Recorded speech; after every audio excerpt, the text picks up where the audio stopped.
ایکسویریس کے دنوں میں ایسا ہوا۔ یہ وہی ایکسویریس ہے جو ہندوستان سے کوچ تک 127 صوبوں پر سلطنت کرتا تھا کہ ان دنوں میں جب ایکسویریس بادشاہ اپنے تخت سلطنت پر جو قصر سوسن میں تھا بیٹھا، تو اس نے اپنی سلطنت کے تیسرے سال اپنے سب حاکموں اور خادموں کی ضیافت کی، اور فارس اور مادی کی طاقت اور صوبوں کے امراء اور سردار اس کے حضور حاضر تھے۔ تب وہ بہت دن یعنی 180 دن تک اپنی جلیل القدر سلطنت کی دولت اور اپنی اعلیٰ عظمت کی شان ان کو دکھاتا رہا۔ جب یہ دن گزر گئے تو بادشاہ نے سب لوگوں کی، کیا بڑے کیا چھوٹے، جو قصر سوسن میں موجود تھے، شاہی محل کے باغ کے صحن میں 7 دن تک ضیافت کی۔ وہاں سفید اور سبز اور آسمانی رنگ کے پردے تھے جو کتانی اور ارغوانی ڈوریوں سے چاندی کے حلقوں اور سنگ مرمر کے ستونوں سے بندھے تھے، اور سرخ اور سفید اور زرد اور سیاہ سنگ مرمر کے فرش پر سونے اور چاندی کے تخت تھے، اور انہوں نے ان کو سونے کے پیالوں میں جو مختلف شکلوں کے تھے پینے کو دیا، اور شاہی مے بادشاہ کے کرم کے موافق کثرت سے پلائی، اور مے نوشی اس قاعدہ سے تھی کہ کوئی مجبور نہیں کر سکتا تھا، کیونکہ بادشاہ نے اپنے محل کے سب عہدہ داروں کو تاکید فرمائی تھی کہ وہ ہر شخص کی مرضی کے مطابق کریں۔ اور وشتی ملکہ نے بھی ایکسویریس بادشاہ کے شاہی محل میں عورتوں کی ضیافت کی۔ 7ویں دن جب بادشاہ کا دل مے سے مسرور تھا تو اس نے 7 خواجہ سراؤں یعنی مہومان اور بزتا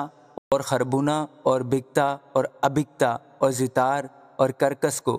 جو ایکسویریس بادشاہ کے حضور خدمت کرتے تھے، حکم دیا کہ وشتی ملکہ کو شاہی تاج پہنا کر بادشاہ کے حضور لائیں، تاکہ اس کا جمال لوگوں اور امراء کو دکھائے، کیونکہ وہ دیکھنے میں خوبصورت تھی۔ لیکن وشتی ملکہ نے شاہی حکم پر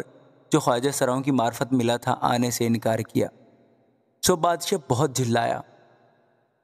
اور دل ہی دل میں اس کا غضب بھڑکا۔ تب بادشاہ نے ان دانش مندوں سے جن کو وقتوں کا امتیاز تھا پوچھا، کیونکہ بادشاہ کا دستور سب قانون دانوں اور عدل شناسوں کے ساتھ ایسا ہی تھا،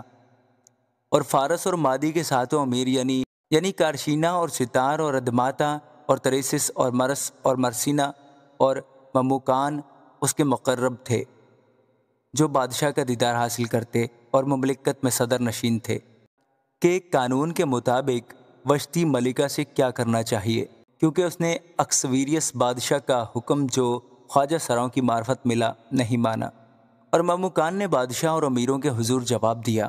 کہ وشتی ملکہ نے فقط بادشاہ ہی کا نہیں بلکہ سب امراء اور سب لوگوں کا بھی، جو ایکسویریس بادشاہ کے کل صوبوں میں ہے، قصور کیا ہے، کیونکہ ملکہ کی یہ بات باہر سے عورتوں تک پہنچے گی، جس سے ان کے شوہر ان کی نظر میں ذلیل ہو جائیں گے۔ جب یہ بات پھیلے گی کہ ایکسویریس بادشاہ نے حکم دیا کہ وشتی ملکہ اس کے حضور لائی جائے، پر وہ نہ آئی، اور آج کے دن فارس اس مادی کی سب بیگمیں جو ملکہ کی بات سن چکی ہیں، بادشاہ کے سب امراء سے ایسا ہی کہنے لگیں گی، یوں بہت حقارت اور طیش پیدا ہوگا۔ اگر بادشاہ کو منظور ہو تو اس کی طرف سے شاہی فرمان نکلے اور وہ فارسیوں اور مادیوں کے آئین میں مندرج ہو، تاکہ بدلا نہ جائے کہ وشتی ایکسویریس بادشاہ کے حضور پھر کبھی نہ آئے، اور بادشاہ اس کا شاہانہ رتبہ کسی اور کو جو اس سے بہتر ہے عنایت کرے، اور جب بادشاہ کا فرمان جسے وہ صادر کرے گا اس کی ساری سلطنت میں جو بڑی ہے شہرت پائے گا، تو سب بیویاں اپنے اپنے شوہر کی، کیا بڑا کیا چھوٹا، عزت کریں گی۔ یہ بات بادشاہ اور امراء کو پسند آئی، اور بادشاہ نے مموکان کے کہنے کے مطابق کیا، کیونکہ اس نے سب شاہی صوبوں میں صوبہ صوبہ کے حروف اور قوم قوم کی بولی کے مطابق خط بھیج دیے کہ ہر مرد اپنے گھر میں حکومت کرے اور اپنی قوم کی زبان میں اس کا چرچا کرے۔ آمین۔